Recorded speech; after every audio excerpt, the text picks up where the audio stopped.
Hey Leo, welcome back. It's Gigi with Soul Intuitive, and this is your weekly tarot scope for the week of June. We're already in July.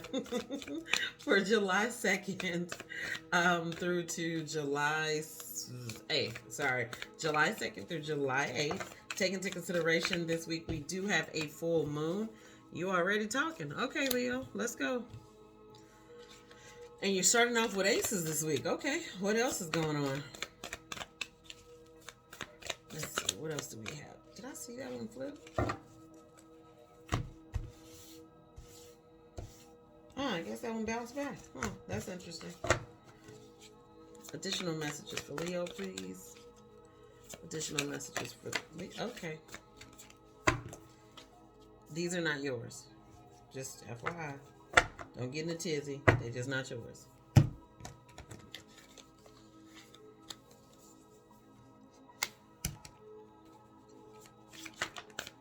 Yeah.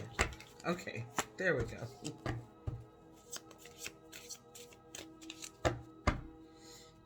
Alright, let me put this together a little bit easier so it doesn't look as wonky, right? Alright. You are all hearts this week. You start off really being provided. How can I put this? It's as if Spirit is handing you a relationship, whether that be, male-female friendship, co-work relationship, it doesn't matter. You're being gifted a relationship this week that quiets your fears of being around people. And that's super weird for a Leo. That energy is weird because I only know Leos to really always not necessarily be the center of attention, but definitely capture some attention, right? So if you're coming into this week, or if you have in the past, this is kind of specific. If you have in the past dealt with someone who made you shy away from being your normal self, and it's made you a little apprehensive in building with someone new, or even trusting that you can build with someone, it's okay. This is the week Spirit is bringing in an example for you, and even an opportunity for you to build, to learn to trust someone, to learn to trust another human being, and to be able to nurture and build a relationship with them. I personally feel like that's good. That's not a bad thing at all. Sometimes we have to hit those roadblocks of having our heart broken, being betrayed, being stepped on, being kicked, all of the things, right? We have to have all of that experience to teach us, one, to discern, to hone your discernment, but two, to teach you your worth and what you should be choosing, what you should be looking for, and how you should be evaluating that. And I think this week is an opportunity for you to get to know more about you and how far you've come and what you've done, and to being able to connect with people now and being able to connect in a relationship that really will be more enriching to you overall. That Ace of Cups is followed by the Ten of Swords, followed by the Five of Cups, followed by the Strength card, followed by the Two of Swords. So would I say you have a lot of sword energy? I would say not really. I would say you have an equal balance of heart energy, which is cup energy, and sword energy, which is head energy. So for me this week, for you, a lot of your time will be spent between your head and your heart and trying to determine or decipher what next step to take or what to do. The reality is that move as you choose to move. And I know that sounded so janky just a second ago, like move how you choose to move. No, because it's you that's making the choice to move and behave in whatever way you see fit for your life. I don't know your life.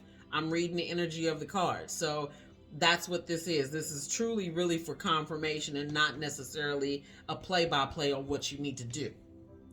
Don't shoot the messenger. It is the message. But you have, in fact, once you realize whatever this energy of this Ace of Cups is, whatever that new relationship is, you realize how far you've come. That Ten of Swords is let me say this. For me as a reader, it's the death card for me. It's you putting an end to something, walking away from something that no longer serves you, and literally deading it.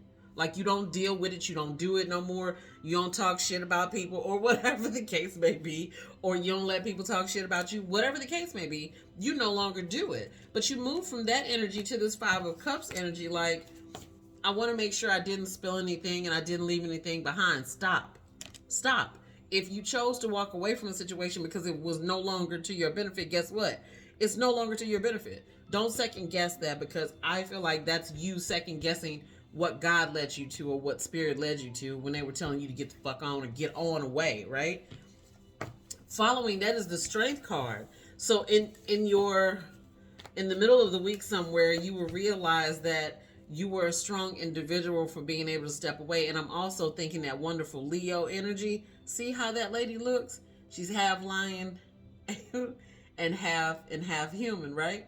You'll realize the power that you truly have and the strength that you truly have this week and how far you've come. That's a beautiful thing. Sometimes we're moving so fast in this world, we don't have the opportunity to reflect. All I'm going to suggest to you is that reflection is great. Just don't stay in that energy forever. You're strong enough to pull yourself out of it, and you've already done so, so keep moving forward. And then we land with this wonderful Two of Swords card. So unless you're getting a divorce, which in this case, I really don't think that is the case. That's not what I'm feeling. That's not what I am intuitively getting. What I am getting is that you will, at the end of this week or somewhere at the culmination of this week, you will in fact be making a decision on what your next steps are. Again, not bad. Not bad at all, right? This is you being decisive. And it seems like you've put being decisive on the back burner for a while due to some emotional things that occurred in some relationships that weren't so great. Let me pull a Sacred Geometry activation card for you. Let's see what we got for Leo. Card. Oh, not all of those are yours. But what I'm going to do is reshuffle to make sure the one I thought was yours is the one that comes out. They got the nerve to be slippery. Ah! And guess what? 3 of them came out. Whatever. We have communication. We have Gaia. And we have prosperity. They are the numbers 14, 28, and 36. I'm going to flip those around for you. See how colorful they are, especially this one for prosperity. So for communication, we have the frequency of communication supports our ability to exchange information in many different forms. It reminds us to run every piece of information, both incoming and outgoing, through our heart, the center of our truth, to stay in the flow of source and balanced exchange. That is definitely for you in this reading. That aligns. I'm not saying that these other two aren't. I'm just saying that that one's spot on. So think about your communication this week and how you can make it better. Make it better for everybody involved, you and everyone else. 28 is the card. Gaia is the name of the card. The frequency of Gaia reminds us that we are infinitely connected to one another, just as we are to our great mother and to the universe that birthed us all. And then you have 36, like I said before, prosperity. The frequency of prosperity supports our feeling of well-being by allowing the inclusion of everything that makes our body, mind, heart, soul, and spirit sing.